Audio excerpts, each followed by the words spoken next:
Miss Rudolph, thank you very much for meeting with me today, or FaceTiming.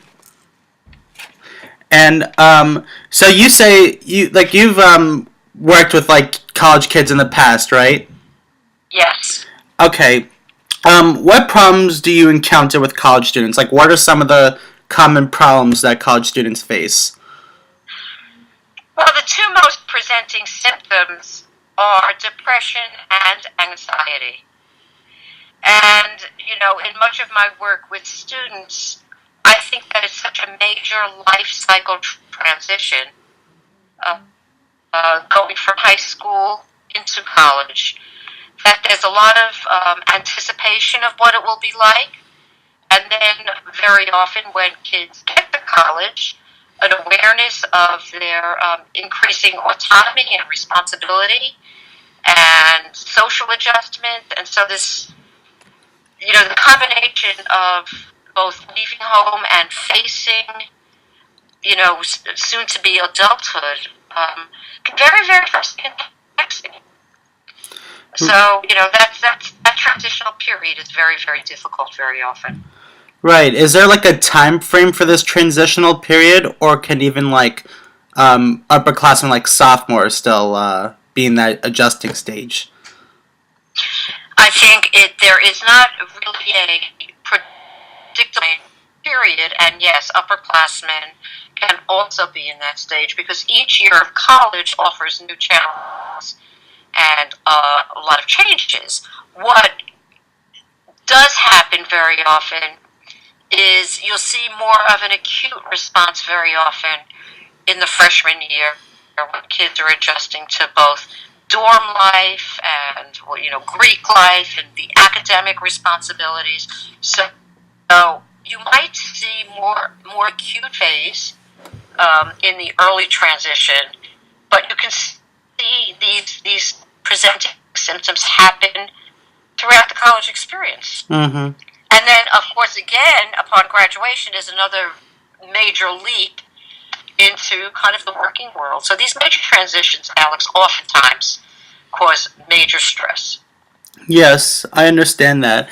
Um, so like a lot of kids now grow up in this like helicopter parent system where Mm-hmm. where there's a lot of pressure there's like that's being applied to them. And do you think that has an effect on how college kids transition into like the real world and even college life? I absolutely believe they're very strongly correlated. We can't say it's absolutely cause and effect, but there's a great correlation. Because I think your generation, this upcoming generation, are coming from parents who very often are not only educated themselves and have high expectations of their children, but often after parents teach their kids to be dependent as opposed to independent. So, when we teach people that they can always count on us to make sure they are okay, they don't learn to count on themselves. So this whole process of experiential learning, which is so important to each of us, and particularly in maturing adults, young people that are going into adulthood, that step from high school to college, if those lessons haven't already been learned, can make that transition even feel more stressful because the dependency needs are perceived to be great. So yes, the helicopter parenting definitely does correlate with emotional distress. Right. And and like you've said earlier that like even like schoolwork and fraternity pledging can also cause like kids to feel like a lot of pressure, and even like some can even fall into depression, unfortunately.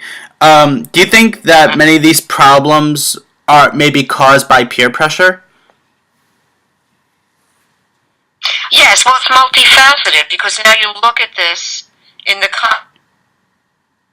context of what you are, somebody first coming into college is looking at um, you, usually changing their whole place to live in. It's the first time that they're actually living on their own. It's not like summer camp where kids may go away for a summer and they come home. So they are adjusting to living on their own. They are adjusting to academic expectations that are very different than high school. And they're also adjusting to a whole new social milieu. So, of course, what happens generally is that kids are first needing to establish new relationships, because most often the relationships from childhood are not carried through to college, so they have to figure out new peer groups and make new relationships.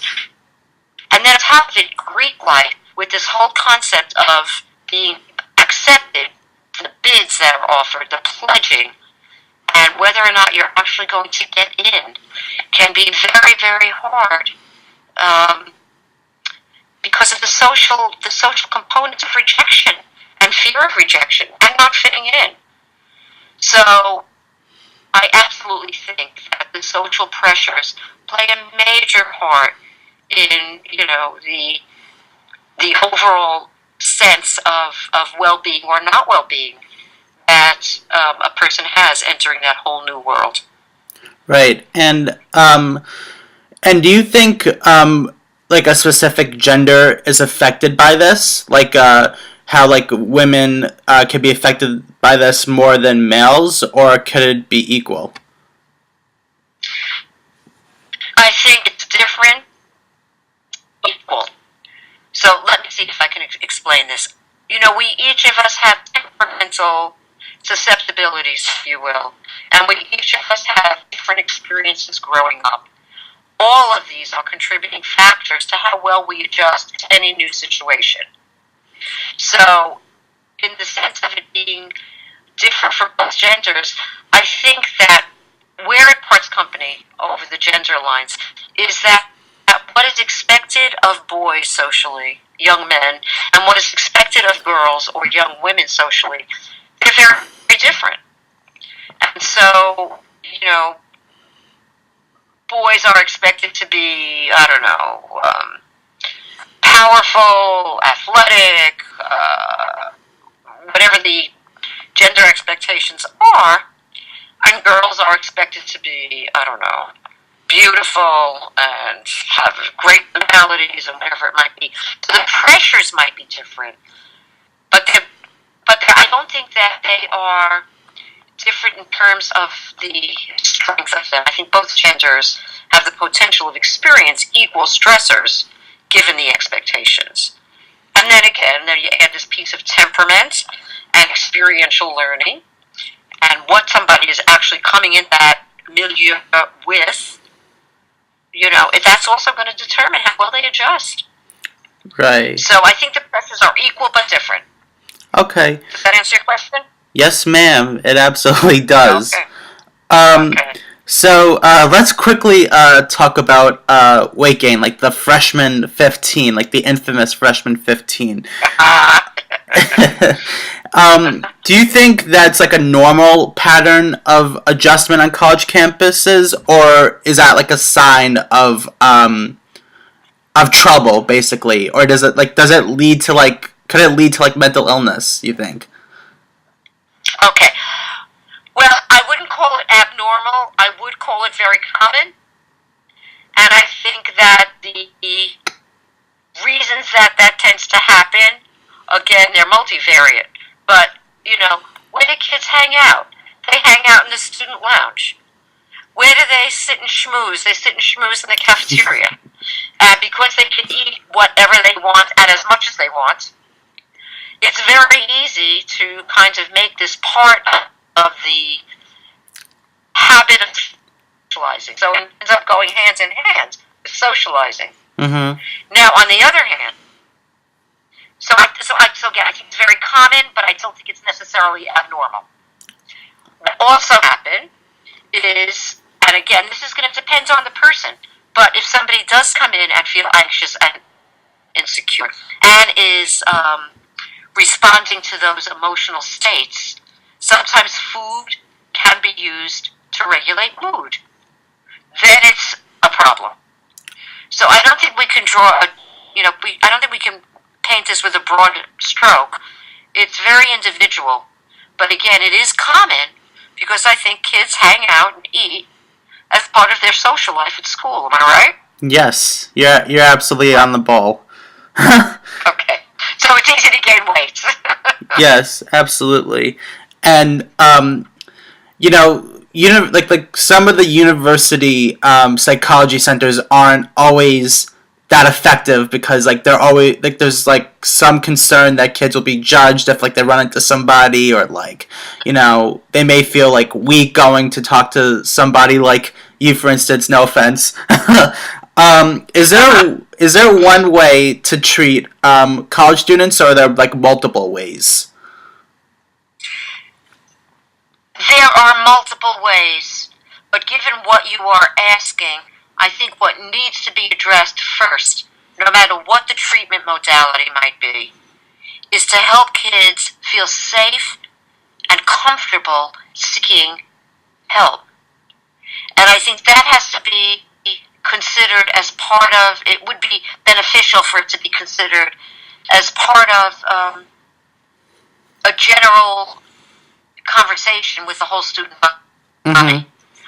Be introduced to mental health services, just as kids are told where they can go for where it's health, or whether it's the gym, or whether it's course advising. I think that needs to be included in a way where it's not stigmatizing, because I think the fear that most kids have, as you said before, is that. Are you still there, Alex? Yes. Yes, okay, I can hear you. I can hear you. I lost the video, but you can hear. Very good. So I think that. Okay, that's important. So I think that again, what we're talking about is helping kids see it's not a weakness. Helping kids see it's not a fault. It's not a flaw. Okay. It's a state of being that can be helped. And like anything else, if you have strep throat, you need to take an antibiotic. If you have stress and anxiety that is interfering with the quality of your life, you have things that you can take that will help you feel better. Okay. So once it's framed in a way where it's not stigmatizing, I think then, how you address a specific college student is going to be determined by what they're coming.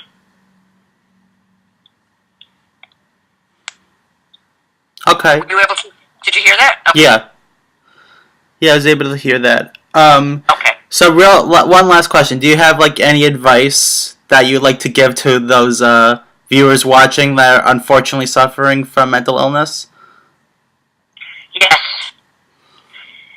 States of being are always transient.